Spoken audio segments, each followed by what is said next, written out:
नमस्कार। Public India 9 AM संस्करण में आप सबका स्वागत है। आज हम लोग चर्चा करेंगे एक विषय पर। ये विषय जो है बहुत गंभीर विषय है। दलितों, वंचितों और आदिवासियों के उत्पीड़न को लेकर ये सरकार, चाहे मध्य प्रदेश की सरकार हो, चाहे उत्तर प्रदेश में डबल इंजन की सरकार हो, वो कितनी कार्यरत है, कितनी संजीदा है, कितना वंचितों, आदिवासियों और दलितों की प्रोटेक्शन के लिए वो कार्यरत है। हम 2 ही घटनाओं से इस बात को क्लियर करेंगे और उसके बाद हम आगे की चर्चा करेंगे। पहला विषय जो मैं बता देता हूँ, लखीमपुर दलित केस है। इसमें लखीमपुर की घटना है।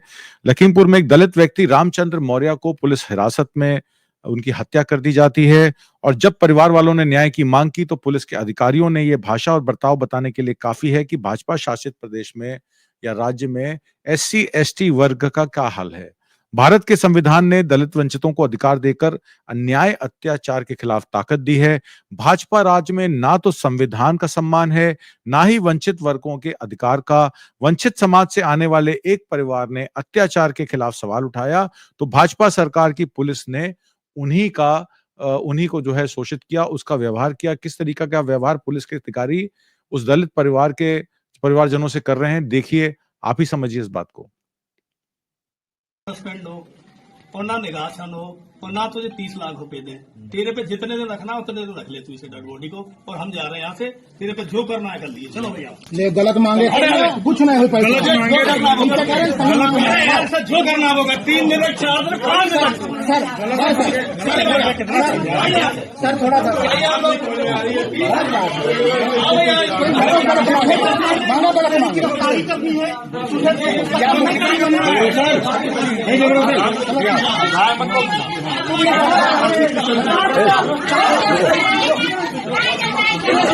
जगरोसन,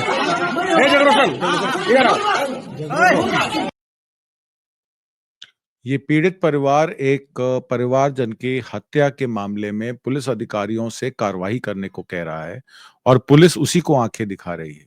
उत्तर प्रदेश की बात करें तो उत्तर प्रदेश सेंसस 2011 के अनुसार उत्तर प्रदेश में 20.69 यानी कि 20.69% दलित और 19.26% मुस्लिम है। अगर दलितों और मुस्लिम की आबादी को टोटल कर लें तो 40% आ जाता है और ये सरकारी डेटा है। बचे हुए 60% का डेटा एक्यूरेट नहीं है, उस पर केवल अनुमान लगाया जा सकता है, जिसमें संभवतः 40% ओबीसी और 18% स्वर्ण है। दलितों का सब कैटेगराइज करने का डेटा भी सरकार ने 2011 में जारी किया था, जिसमें जाटव 11.2% यानी कि 2.25 करोड़, पासी 2.8% यानी कि 56 लाख, धोबी 1.3% यानी कि 27 लाख, कोरी जाति 1.1% यानी कि 23 लाख, वाल्मीकि 0.6% यानी कि 11.5 लाख, गोंद जाति के 0.2% यानी कि 4.5 लाख और 3.49% अन्य दलित जनजाति या वंचित समाज के लोग थे। ओबीसी का डेटा सरकार ने जारी ही नहीं किया, लेकिन उस पर अनुमान लगाया जा सकता है। 8.5% यादव हैं, 6% कुर्मी हैं, 5.5% मौर्य हैं, 5% लोधी हैं। निषाद कश्यप की बात करें तो 5% वो आ जाते हैं। पाल 2% हैं, प्रजापति 2% हैं, राजभर 1.5% हैं, जाट 1.5% हैं, गुर्जर 1.3% हैं, नाई 1% हैं, विश्वकर्मा 1% है और 1.5% अदर्स हैं। उसी तरह स्वर्ण के भी 18% का सरकारी सब कैटेगराइजेशन नहीं है, लेकिन अनुमान के अनुसार 8.5% ब्राह्मण है, 6% क्षत्रिय हैं, 2.5% वैश्य हैं, 1% कायत हैं। क्या कारण है कि दिन रात कास्ट सेंसस की रट लगाने वाले लोग, चाहे वो विपक्ष के लोग हों, चाहे वो सत्ता पक्ष के लोग हों, इस डेटा को नहीं देखते? क्योंकि कोई चाहता ही नहीं है कि दलित ओबीसी का डेटा एक्यूरेट अवेलेबल हो और दलितों के लिए सरकार की योजनाएं बनाने में आसानी हो। इसी तरह ओबीसी के लिए भी योजनाएं बनाने में सरकार को आसानी से का सामना ना करना पड़े। भारतीय जनता पार्टी की मध्य प्रदेश और आपकी उत्तर प्रदेश की सरकार इस समय 10 साल से राज कर रही है और मध्य प्रदेश की सरकार का तो चौथा टर्म है। शिवराज चौहान को दिल्ली में लाके केंद्र का कृषि मंत्री बना दिया गया, जबकि 3 बार के वो इनकम्बेंट सीएम थे। और अब भी इन मामलों पर, चाहे वो ओबीसी की उत्पीड़ना का मामला हो या दलितों का मामला हो या शिक्षार्थियों का मामला हो, इसमें 19 सितंबर 2023 की अगर हम बात करें, संविधान का 106वां संशोधन हुआ था, जिसमें 33% विमेन रिजर्वेशन, जिसका वंदना अधिनियम बिल पहली पार्लियामेंट में पास किया गया। अब पर सीमन कब होगा? जब कास्ट सेंसस होगा, पॉपुलेशन सेंसस होगा, और पॉपुलेशन सेंसस तो 2021 से पेंडिंग है और ये सरकार सब काम कर रही है बजाय पॉपुलेशन सेंसस या कास्ट सेंसस कराने के। तो विपक्ष ठीक ही कह रहा है। अखिलेश यादव कहते हैं कि कास्ट सेंसस कराना जरूरी है, राहुल गांधी कहते हैं कास्ट सेंसस कराना जरूरी है, पॉपुलेशन सेंसस कराना जरूरी है, तो बिल्कुल ठीक कहते हैं। अगर महिलाओं की बात करें तो दलित महिलाओं के लिए 23% महिला आरक्षण में से 7.5% सब कोटा भी है, पर क्या वो मिलेगा? लेकिन ओबीसी महिलाओं का तो कोई सब कोटा भी नहीं है, क्योंकि मोदी सरकार ने कह दिया है कि उनके पास ओबीसी का कोई एक्यूरेट डेटा नहीं है। ओबीसी का एक्यूरेट डेटा कास्ट सेंसस से ही सामने आएगा। तो जो अखिलेश यादव, राहुल गांधी या आरजेडी के तेजस्वी यादव कह रहे हैं, तो क्या गलत कह रहे हैं? बिहार ने तो कास्ट सेंसस कराया और परिवारों को सेलेक्ट किया कि जिनको 2-2 लाख रुपए की राशि दी जाएगी। एक परिवार में अगर 6 सदस्य हैं तो 45 लाख लोगों को गरीबी से हटाने के लिए या उनको स्वरोजगार के प्रबंध कराने के लिए या उनको आवास की योजना दिलाने के लिए उस समय की मौजूदा आरजेडी और जेडीयू सरकार ने कवायद की। पर बिहार की ही पटना हाई कोर्ट ने उस ऑर्डर को निरस्त कर दिया, ये कहकर कि ये केंद्र का मामला है। जब तक पूरे देश में कास्ट सेंसस नहीं हो जाएगा, जब तक पूरे देश में पॉपुलेशन सेंसस नहीं हो जाएगा, तब तक कोई भी राज्य अपनी सीमा के तहत इस तरीके के सेंसस करा के इस तरीके के ऑर्डर्स नहीं दे सकता है। ओबीसी का डेटा एक जनरल डेटा तो होता ही है, क्योंकि जब आप इलेक्टोरल रोल बनाते हैं तो उसमें आपकी कास्ट डिफाइन होती है, तो इलेक्टोरल रोल के माध्यम से, वोट के माध्यम से आप जान ही सकते हैं कौन कितनी जाति का है। ओबीसी का डेटा होने के बाद महिला आरक्षण में 33% कोटा में से 8.95% ओबीसी को भी जाना चाहिए। 27% 33 का जो है वो 8.91% बनता है। महिलाओं के लिए भी फिक्स करना चाहिए। 20% महिलाओं में से आपने ट्रिपल तलाक हटा दिया, आर्टिकल 370 हटा दिया। भारतीय जनता पार्टी की तो समझ इतनी है कि आर्टिकल 370 को मुस्लिम अपीजमेंट के नाम से जोड़ती, ट्रिपल तलाक को मुस्लिम अपीजमेंट के नाम से जोड़ती है, उनकी महिलाओं के सशक्तिकरण की बात करती है। तो 20% महिलाओं में से 12% ओबीसी और 8% स्वर्ण मुस्लिम महिलाएं, उनको भी आरक्षण मिलना चाहिए। आरक्षण तो सबको मिलना चाहिए। अभी मैं आपको मध्य प्रदेश की एक महिला शिक्षार्थी के साथ किस तरीके का बर्ताव वहां पर किया जाता है, आरएसएस के लोग जिस तरीके से यूनिवर्सिटियों कॉलेजों का एडमिनिस्ट्रेशन मैनेज कर रहे हैं, और अब तो जिस तरीके से आपने केरल में देखा, अब बिहार में भी वही गवर्नर आके वहां कुलपतियों की, वाइस चांसलर्स की अपॉइंटमेंट्स पे रोक लगाएंगे, तो ये हमारी हिस्ट्री की किताबें, हमारी इतिहास की किताबों को बदलना चाहते हैं। राहुल गांधी ठीक कहते थे कि 400 का नारा देने वाली भारतीय जनता पार्टी संविधान को बदलना चाहती है। अगर लोग इस बात को नहीं भांप लेते तो 240 पर नहीं टिकती, और 240 पर भी बहुत बड़ा संचय है लोगों को कि ईवीएम के द्वारा वोटों को मैनेज किया गया। 89 कॉन्स्टिट्यूएंसीज में वोट बढ़ाए गए। 5 करोड़ वोट या कमती गिनते किए गए या बढ़ती गिनती किए गए, और उसमें कम से कम 89 सीटों पर फायदा भारतीय जनता पार्टी को हुआ, नहीं तो 170 के पार भारतीय जनता पार्टी नहीं आने वाली थी। ये महिला एक शिक्षक हैं और आरएसएस के गुंडों के सामने माफी मांग रही हैं। देखिए क्या व्यथा है देश में महिला की, दलितों की और वंचित समाज के लोगों की। आप लोग प्रताड़ित ना करें मुझे भी। हमारे को करा भैया सही वीडियो बनाइए, हमारे घर में बात नहीं करनी चाहिए, वाले मारेंगे मेरे को। कि मैं भी आप लोगों से क्षमा मांगती हूँ। मैं अकेली लड़की रहती हूँ यहाँ पे इस शहर में, और आप लोग मुझे प्रताड़ित कर रहे हैं, बस और कुछ नहीं। इनको ले जाओ, हम सर से बात कर लेंगे। क्या करना 2 मिनट मैडम को हम सर से बात कर लेंगे, आपको प्रताड़ित करने की कोई नहीं। आप बिल्कुल प्रताड़ित कर रहे हैं, और ये सीधे प्रताड़ना है। उनको भेजिए ना सर। चंदा मांगने आते कि मैडम देखिए पैसे 500 रुपए गणेश जी को चढ़ाना है।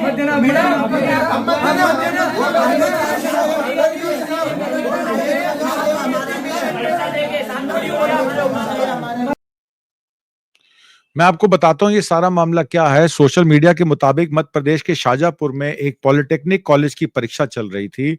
एक महिला लेक्चरर की परीक्षा में ड्यूटी लगी थी।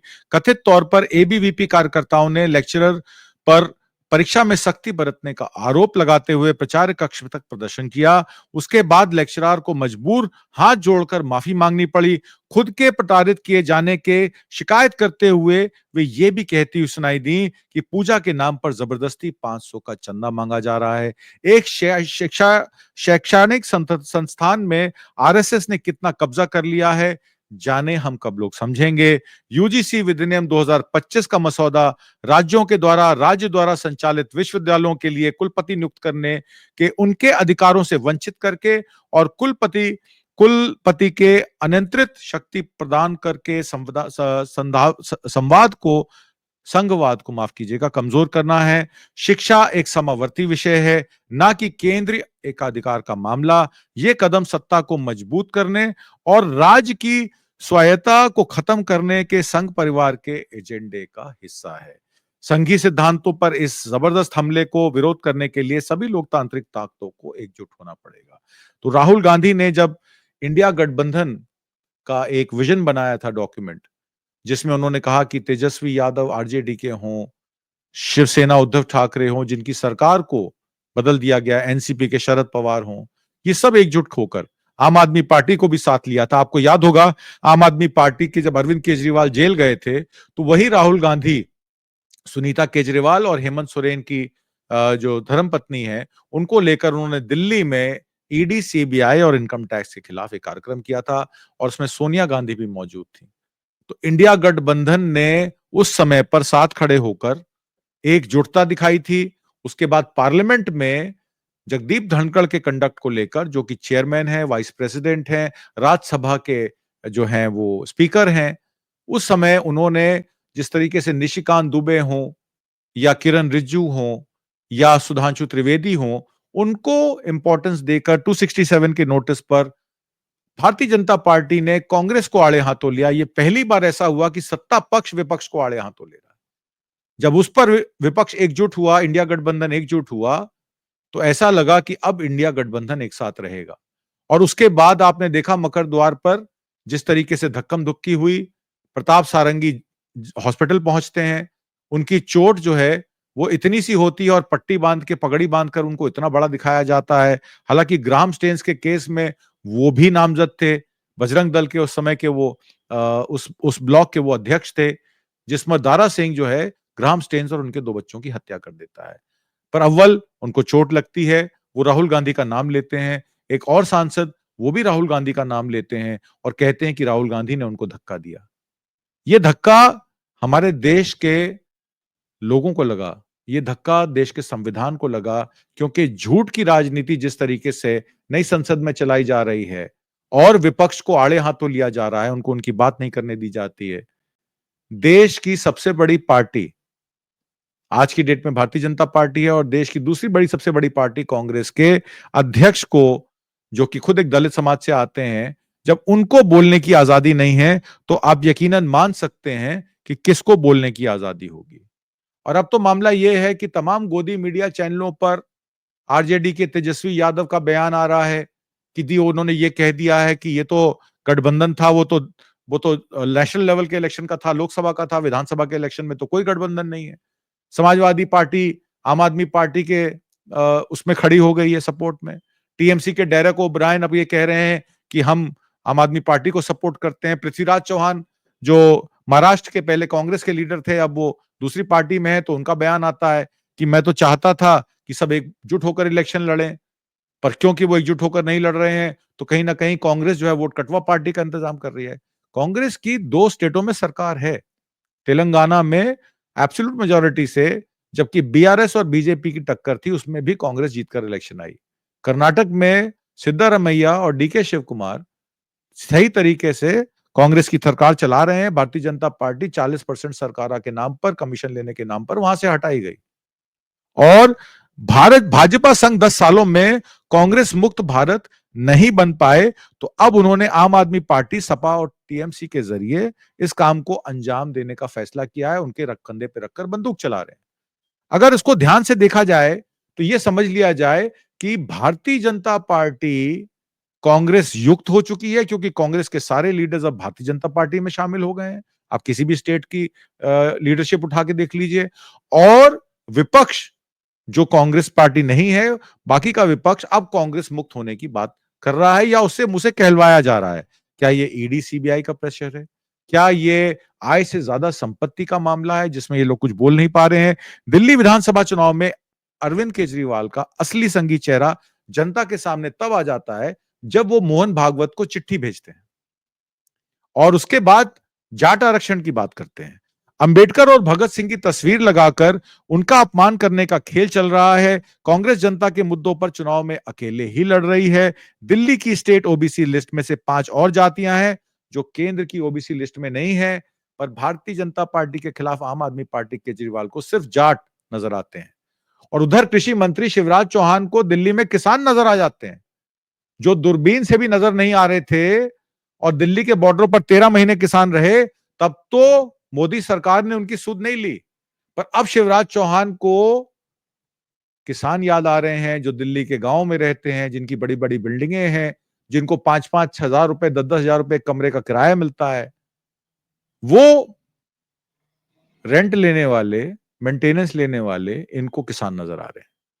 तो ये हालत है भारतीय जनता पार्टी की। हालांकि दिल्ली के पूर्व मुख्यमंत्री अरविंद केजरीवाल ने दिल्ली में जाट समुदाय को आरक्षण देने का मुद्दा उठाया। उन्होंने कहा कि दिल्ली में जाट समाज को बीजेपी से 10 सालों से धोखा मिल रहा है। अरविंद केजरीवाल ने कहा कि केंद्र सरकार में किसी कॉलेज, यूनिवर्सिटी या संस्था में दिल्ली के जाट समाज को आरक्षण नहीं मिलता। प्रधानमंत्री नरेंद्र मोदी और गृह मंत्री अमित शाह को दिल्ली में जाटों की याद चुनाव से पहले ही आती है। दिल्ली के अंदर राजस्थान के जाट समाज को आरक्षण मिलता है, लेकिन दिल्ली के जाट समाज को आरक्षण नहीं मिलता। वो आगे ये भी कहते हैं कि दिल्ली में कॉलेजों में एडमिशन जब लेने जाते हैं तो जाटों को आरक्षण है क्योंकि वो दिल्ली स्टेट में आता है, पर यूनिवर्सिटी जब जाते हैं तो उन्हीं जाटों को आरक्षण नहीं मिलता है। तो अब यूनिवर्सिटी और कॉलेज भी अलग अलग हो गए क्योंकि जो केंद्र शासित हैं उसमें केंद्र की लिस्ट चलेगी और जो राज्य शासित हैं उनमें राज्य की लिस्ट चलेगी। हालांकि दिल्ली में शीश महल में रहने वाले सीएम आवास को लेकर सियासत बहुत तेज हुई थी। आपने देखा 3 दिन पहले सत्ता पर काबिज आम आदमी पार्टी के मुखिया अरविंद केजरीवाल पर शीश महल में रहने का आरोप लगा था। बीजेपी आप पर यह आरोप पिछले 2 सालों से लगा रही है, लेकिन पिछले दिनों सीएजी रिपोर्ट के खुलासे में चुनाव ने इसको मुद्दा बना दिया। तो वहीं बीजेपी आम आदमी पार्टी पीएम आवास को लेकर तंज पर कस रही है और पीएम आवास को राजमहल बता रही है। एक खुलासा मैं और आपको दिखाता हूं, पहले मैं आपको वो फोटो दिखाता हूं। इसमें ये क्लैरिटी बहुत ज्यादा नहीं है, पर मैं आपको समझाने की कोशिश करूंगा कि ये क्या है। भारतीय जनता पार्टी के दोहरे मानकों का एक और उदाहरण अभी हाल ही में सामने आया है। 2016 में प्रधानमंत्री नरेंद्र मोदी के अधिकारी आवास 7 RCR को लोक मरम्मत कार्य किया गया था, जिसको अब लोक नायक भी कहा जाता है। रास्ते को उसका नाम बदल दिया गया है। पहले वो RCR रेस कोर्स रोड होती थी, अब वो लोक नायक मार्ग है। इस कार्य के बारे में 2 महत्वपूर्ण बातें आपको बता दूं। नाम तो सड़क का लोक नायक रख दिया, पर लोगों को नहीं पता है कि सच्चाई क्या है। कार की लागत, जो रेनोवेशन वर्क हुआ था पीएम आवास का, उस कार के लिए 33.50 करोड़ का ठेका दिया गया था, लेकिन जब कार्य पूरा हुआ तो सीपीडब्ल्यूडी ने 88.96 करोड़ का भुगतान किया। जो ठेकेदार था, इस कार को उसी ठेकेदार को दिया गया जिसे 2010 में नई दिल्ली में आयोजित राष्ट्रमंडल खेलों का कार्य दिया गया था। क्या बीजेपी ने राष्ट्रमंडल खेलों के को भुगतान का भ्रष्टाचार का एक चुनावी मुद्दा नहीं बनाया था और इसके बारे में शोर नहीं मचाया था? और अब क्या प्रधानमंत्री आवास का कार्य उसी ठेकेदार को दिया गया है? ये सवाल पैदा हो जाते हैं। और प्रधानमंत्री आवास जिस तरीके से भारतीय जनता पार्टी के खिलाफ आम आदमी पार्टी कहती है कि हमारे शीश महल को अगर आप कहते हैं कि वेस्टफुल एक्सपेंडिचर है पब्लिक का, तो आपका जो 7 RCR है वो तो 4 गुना ज्यादा बड़ा है। अगर हमने 33-35 करोड़ रुपए खर्च किए हैं तो आपने तो 2700 करोड़ रुपए खर्च किए हैं पीएम आवास योजना पे। और अब तो सुनने में आ रहा है कि साउथ ब्लॉक में दारा शिकोह मार्ग पर नया प्राइम मिनिस्टर आवास बनने जा रहा है, जिसका बजट केंद्र की सरकार देगी। देश में 5 किलो राशन पर जीने रहने वाले लोग जो हैं, डिपेंडेंट जो 5 किलो राशन पर हैं, वो अपने बच्चों को शिक्षा, स्वास्थ्य और नौकरी को लेकर चिंतित रहते हैं। पर यहां तो राजा है, राजा जो चाहेगा करेगा, आप उसे नहीं रोक सकते, क्योंकि राजा तो राजा होता है और नौकर तो नौकर होता है। हमारे देश में संविधान इसीलिए बनाया गया था कि एक आदमी एक वोट, एक आदमी का एक वोट जो है वही उसको पावर भी देता है और वो उसको सुरक्षा प्रदान भी करता है। पर अब जिस तरीके के चुनाव प्रणाली चल रही है, लोगों को चुनाव प्रणाली से ही भरोसा उठ गया है।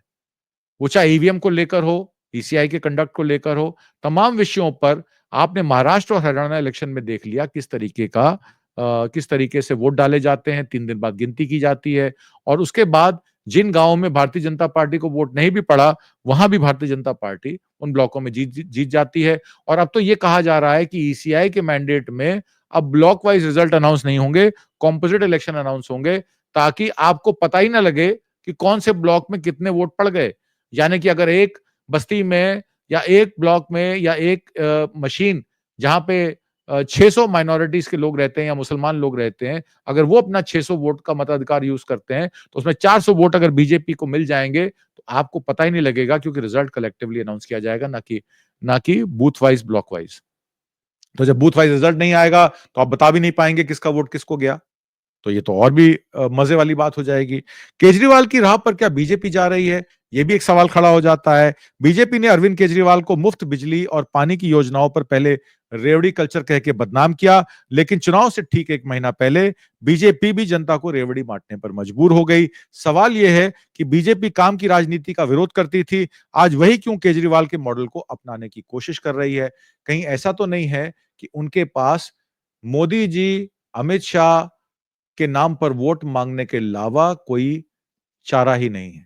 और पिछले 2 विधानसभा इलेक्शन से मोदी और अमित शाह के नाम पर भारतीय जनता पार्टी को वोट नहीं पड़े और local leadership Bharatiya Janata party ने डेवलप नहीं की।